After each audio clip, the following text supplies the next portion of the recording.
Welcome students in the class of Saroj sir. Saroj sir के class में आप सभी का स्वागत है। आज हम लोग क्लास 8 के लिए geography, land, soil, water, natural vegetation and wild life resources का थर्ड डे का डिस्कशन करने जा रहे हैं। तो हमारे इस थर्ड डे के डिस्कशन से पहले हम लोग फर्स्ट डे और सेकेंड डे में जो डिस्कशन किए थे उसका थोड़ा सा हम लोग रिकेप कर लेंगे। तो in the first day we have already discussed about the land resources, the use of land resources,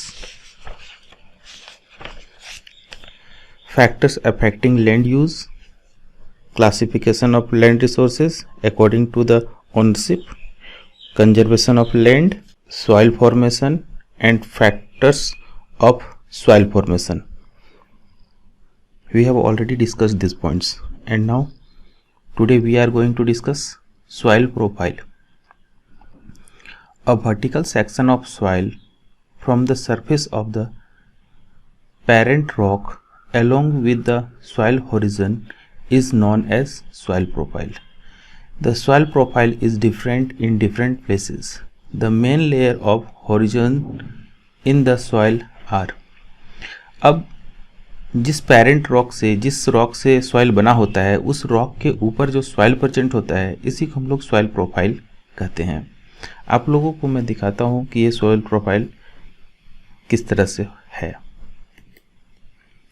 तो हम लोग यहाँ पे देखिए, अब आप लोग आसानी से देख सकते हैं कि इस सॉइल प्रोफाइल को A, B, C और D चार पार्ट में बांटा गया है। इन the first horizon, that is A horizon, you can also see in the same of a cut ground. The first is in the horizon A there is humus and it is black in color and it has humus. In this region the plants grow very well and it is very important for the growth of plant. And now you can see B horizon. The B horizon also has humus mixed with minerals. And now it is C horizon. Up to this layer it is C horizon. And the C horizon minerals with very little humus. Here the minerals are found but very little humus. And now it is D and it is bedrock. Now we are moving further. Now we are going to the discuss topsoil. Horizon A. It is the topmost layer with high content of organic matter, humus. जैसा कि मैंने अभी बताया आपको, जो first layer है, first layer horizon ए में top soil, उसमें ह्यूमस काफ़ी ज़्यादा होता है। It is dark in colour, ये कलर में काफ़ी डार्क होता है। Is vital for plant growth, और ये प्लांट ग्रोथ के लिए बहुत ही इंपॉर्टेंट होता है, प्लांट ग्रोथ के लिए बहुत अच्छा होता है। सब soil horizon b, this layer is just below the top soil, और होरिजन बी होता है होरिजन ए के जस्ट नीचे होता है। It contains of sand, silt and clay, इसमें सैंड, सिल्ट और क्ले होता है। It has a limited amount of organic matter, इसमें भी लिमिटेड ऑर्गेनिक मैटर होता है, but is rich in mineral content, लेकिन इसमें मिनरल कंटेंट काफ़ी ज़्यादा होता है। Horizon A and be together form the true soil. Rock fragments, horizon C. This layer has small pieces of rock. In horizon C you can find small pieces of rocks. इसमें rocks के टुकड़े होते हैं। The true soil develop from these rock materials, और इसी rock material के टूटने से फिर हमारा B horizon बनता है, यानी कि true soil बनता है। Parent rock और bed rock, horizon D. This layer lies at some depth below horizon C. जो डी होरिजन है वो सी होरिजन के नीचे होता है। And consist of solid rocks, और इसमें बड़े रॉक्स और सॉलिड रॉक्स प्रेजेंट होते हैं। Now type of soil, we have read that the texture, composition and thickness of the layer of soil depends on the parent rock and climate of that place. जैसा कि हम लोग पहले ही discuss किए थे, तो हमारा जो डिस्कशन पहले जो डिस्कस हो चुका था उसमें हम लोग ये देखे थे कि जो टाइप ऑफ सॉइल जो बनता है, यानी different types of soil, soil का जो उनका कंपोजिशन है, उनका नेचर है, वो डिपेंड करता है कि वो किस तरह के रॉक से बने हैं। The different type of soil found in India and their characteristic are described in the table below. तो आगे का टेबल में हम लोग देखेंगे कि डिफरेंट टाइप्स ऑफ सॉइल क्या है और उनका कैरेक्टरिस्टिक क्या है और वो इंडिया के किस पार्ट में पाए जाते हैं। Now let's see.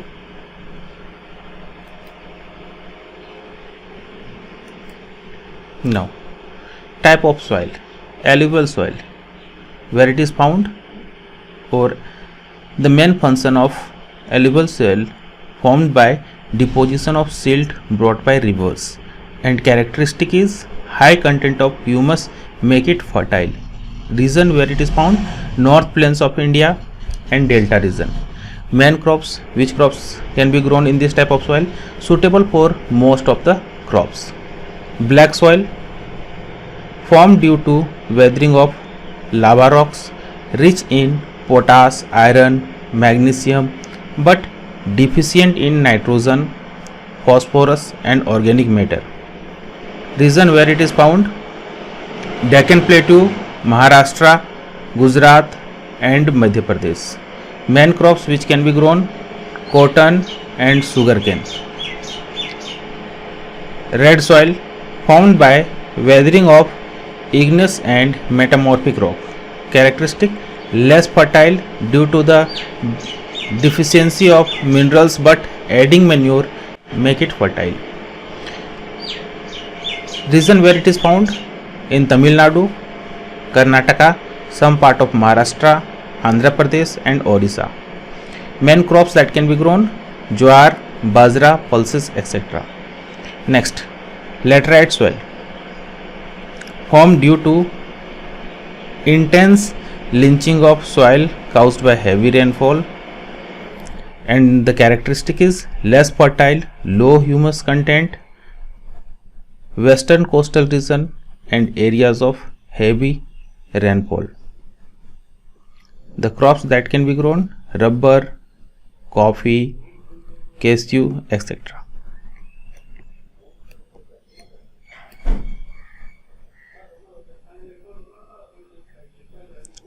And now, mountain soil formed by the deposition of organic matter derived from the forest growth. Very fertile, mountainous region covered with dense forest. It is found in the mountainous region covered with dense forest, and it is suitable for tea, coffee, spices, etc. Desert soil formed in areas that experience more evaporation as compared to rainfall, and it is less fertile but have soluble salt. Sufficient irrigation make it perfect for agriculture. Areas that receive less rainfall and are hot like Rajasthan, Gujarat, Haryana, etc. These are found in Rajasthan, Gujarat, Haryana, etc. And these are good for millet, barley, jowar, bajra. Soil erosion and degradation. Now we are discussing about the soil erosion and degradation. Depletion of upper fertile layer of soil due to the action of external factors like heavy rainfall, strong winds, sea waves, human activities, etc. is called soil erosion. जब किसी जगह का soil किसी भी factor से, चाहे वो rainfall हो या स्ट्रॉन्ग विंड हो या सी वेव हो या ह्यूमन एक्टिविटीज़ हो, किसी भी कारण जब सॉइल एक जगह से दूसरे जगह की ओर ट्रांसफ़र हो जाता है तो उसे हम लोग सॉइल इरोजन कहते हैं. And the reduction in productivity of soil due to soil erosion is called soil degradation. और जब सॉइल का प्रोडक्टिविटी, फसल उगाने की क्षमता घट जाती है तो इस तरह के सॉइल को हम लोग सॉइल डिग्रेडेशन कहते हैं. The main cause of soil degradation are as follows. Soil degradation क्यों होता है, उसके फैक्टर्स दिए गए हैं। First, overgrazing, second, improper techniques of agriculture, third, deforestation, fourth, excessive use of chemical fertilizers and pesticides, fifth, natural disasters such as landslide, floods, etc. Sixth one is human activities.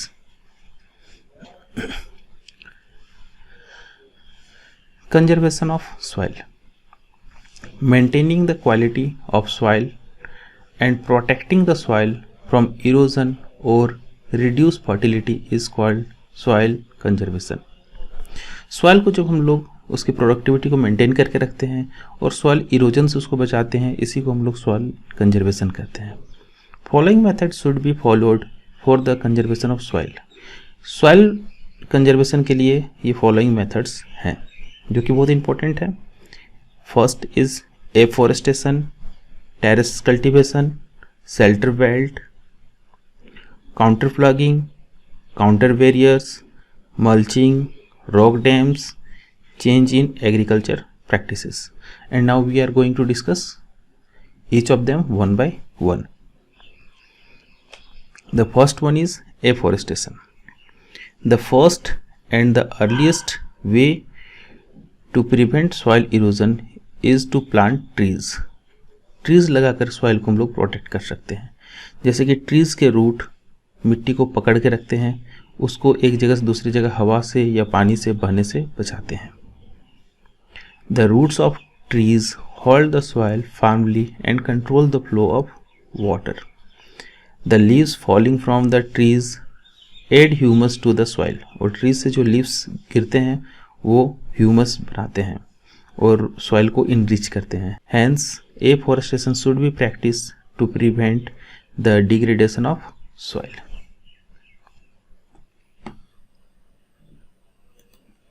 You can see the afforestation work. There are so many plants that have been planted in the area. Terrace cultivation. In hilly areas, terrace or steps are made on steep slope in order to cultivate crops in flat surface easily. These steps help to prevent soil erosion. आप लोग देख सकते हैं ये एक steep slope है, काफ़ी खड़ी ढाल है। तो इस ढाल को कम करने के लिए इसमें इस तरह से टेरेस फार्मिंग किया गया है। इस तरह से एक छोटे छोटे इस तरह से खेत बनाए गए हैं और इन खेतों में फसल उगाया जा सकता है। फसल उगाने के लिए प्लेन लैंड चाहिए और इस स्टीप को काट काट के इसको प्लेन लैंड की तरफ बना दिया गया है। और इस तरह से जो कल्टीवेशन होता है इसको हम लोग टेरेस फार्मिंग कहते हैं।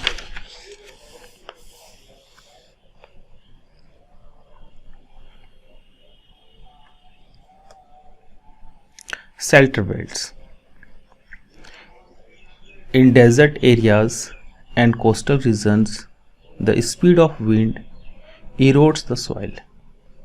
If a row of trees known as shelter belt is planted in these areas, then the speed of wind could be controlled and soil erosion would be reduced.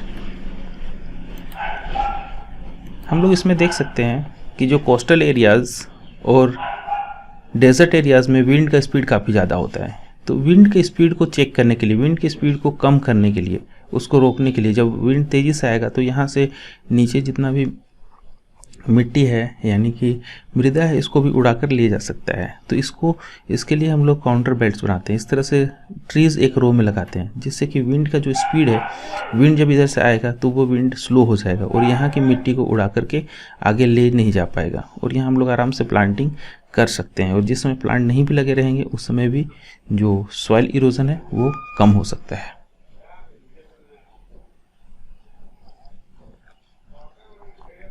Counter plugging. Plugging parallel to counters or curves of a slope of a hill creates natural barriers that tap the water flowing down the slope. This is known as counter plugging.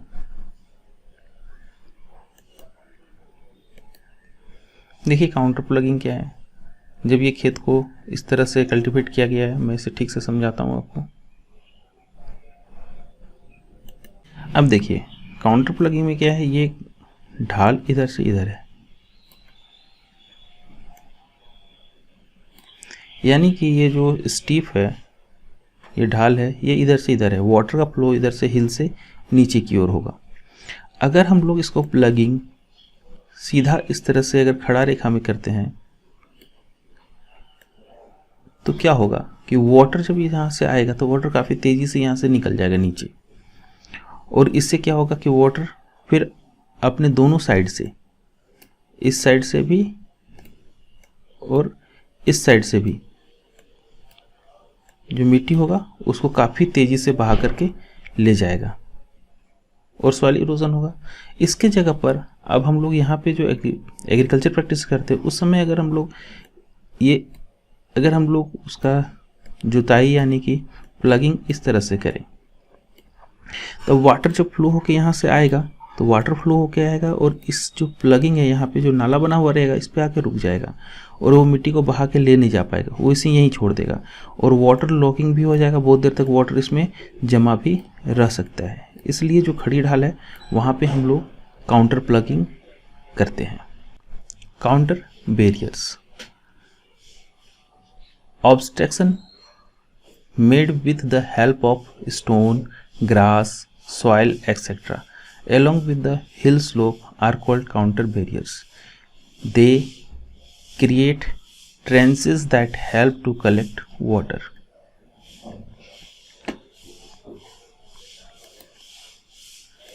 Now, you can very easily see that there is a farmer. यहाँ पे इसने क्या किया है कि कुछ boulders से इसको एक काउंटर बैरियर्स बनाया है, एक बैरियर बनाया। अब क्या हो रहा है कि जो इधर से वाटर का फ्लोइंग होगा ये आके यहाँ रुक जाएगा, फिर वाटर अगर यहाँ से बाहर निकलेगा फिर आके यहाँ रुक जाएगा, तो वाटर की स्पीड को भी रेगुलेट किया जा सकता है और वाटर यहाँ पे ये जो शील्ड बना हुआ है इस शील्ड से नीचे यहाँ पर वाटर जमा हुआ रहेगा, जिससे हम लोग यहाँ का एग्रीकल्चर प्रैक्टिसेस कर सकते हैं और इससे सॉइल इरोजन को भी रोक सकते हैं। सॉइल वाटर के फ्लो को स्लो कर देंगे, वाटर का फ्लो स्लो हो जाएगा तो सॉइल इरोजन भी कम होगा।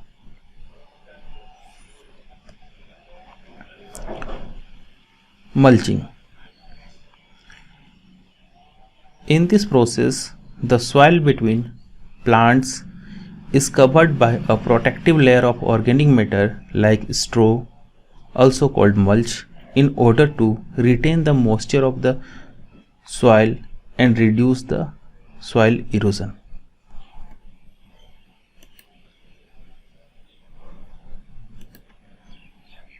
देखिए मल्चिंग में क्या किया गया है कि प्लांट्स लगाया गया है, ये प्लांट लगाए गए हैं और इस दो प्लांट के बीच का जो स्पेस है इस स्पेस को स्ट्रो घास फूस से ढक दिया गया है, सूखी भी घास से, पुआल से ढक दिया गया है। इससे होता क्या है कि इसमें जो मॉइस्चर है ये मॉइस्चर यहाँ से ख़त्म नहीं होगा, मॉइस्चर यहाँ पे बना हुआ रहेगा और इसमें जो इरिगेशन हम लोग को कम करना पड़ेगा। कम वाटर में प्लांट्स को हम लोग इस तरह से उगा सकते हैं।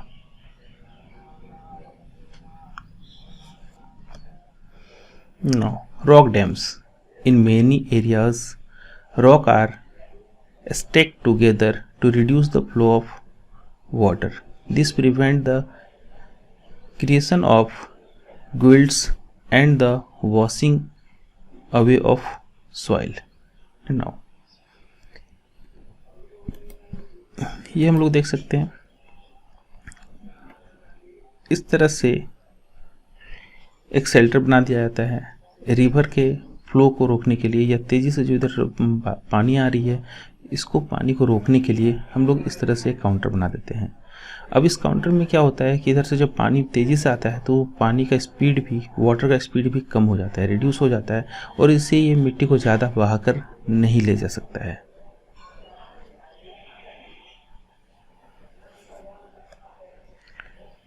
Change in agriculture practices. The method of crop rotation and intercropping, जो कि आप लोगों ने साइंस में भी पढ़ा होगा, crop rotation and intercropping, should be practiced in order to enhance fertility of soil। यानी कि क्रॉप रोटेशन और इंटरक्रॉपिंग से हम लोग सॉइल की फर्टिलिटी को बढ़ा सकते हैं। आगे हमारा एग्रीकल्चर चैप्टर है जिसमें हम लोग इसको डिटेल में पढ़ेंगे। They involve the cultivation of different crops in the same piece of land during different time period every year and the cultivation of different crop in alternate rows at different times. और intercropping और crop rotation में क्या होता है कि साल भर में एक ही क्रॉप नहीं बल्कि एक से ज़्यादा क्रॉप अल्टरनेट वे में उगाया जाता है। और इंटरक्रॉपिंग में एक साथ 2 या 2 से ज़्यादा क्रॉप को उगाया जाता है। Before selecting the method of conservation, हम लोग जो मेथड ऑफ कंजर्वेशन चुनेंगे, इतने सारे method of conservation of soil हम लोग चुनेंगे, it is necessary to ascertain the root cause of erosion. तो उससे पहले हम लोग को इरोजन क्यों हो रहा है इसको फाइंड आउट करना पड़ेगा। At a place by adopting proper method, और प्रॉपर मेथड का उपयोग करके we can save the soil resource from destruction. और प्रॉपर मेथड का उपयोग करके हम लोग सॉइल इरोजन को, सॉइल डिस्ट्रक्शन को बचा सकते हैं। And now it's time for your class work. On the outline map of India, mark the different type of soil found in this region. अब आप लोगों ने जो different type of soil पढ़ा और वो किस जगह पे पाए जाते हैं, where the different types of soil are found, you have to show it in the map. आपको अलग अलग तरह के सॉइल की इंडिया के आउटलाइन मैप में कहाँ कहाँ मिलते हैं उसको आपको शो करना है। और इसको आप वीडियो को पॉज करके या वीडियो के चलते हुए भी आप इसका स्क्रीनशॉट ले करके और स्क्रीनशॉट पे इजीली ड्रॉ कर सकते हैं। And now thank you for watching and you should also subscribe the channel to support e learning and study from home.